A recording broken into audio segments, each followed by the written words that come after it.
When he was running for president, Barack Obama attacked pharmaceutical companies for charging too much for prescription drugs.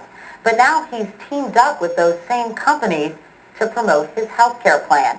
And Cheryl Atkinson tells us critics accuse them of making a backroom deal that could end up costing seniors plenty.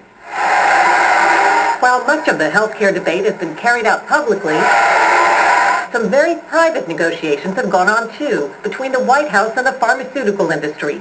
So private, neither side will release all the details, yet they potentially involve millions of Americans.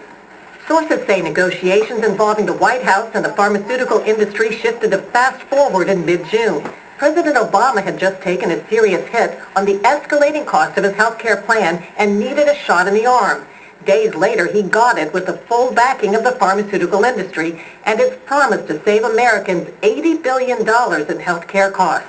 This is just part of the legislative process. Working with industry is part of getting this done, and the great thing is that the pharmaceutical industry and others in the healthcare sector are supporting reform this time.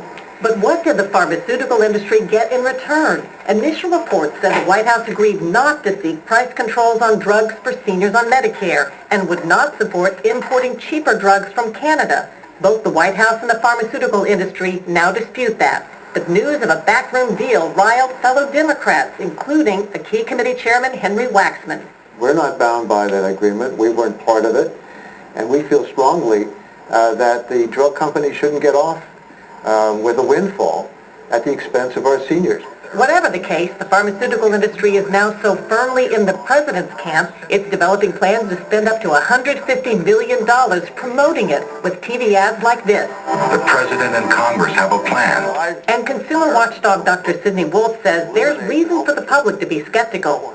We'll give you this, you'll give us this. All sort of off the record, not really incorporated in any kind of legislation, and I believe in the long run, a very bad deal for the American public, even if it's a good deal for the drug industry. The president may have won crucial support from the pharmaceutical industry, but the question is whether that could jeopardize support among Democrats and the public.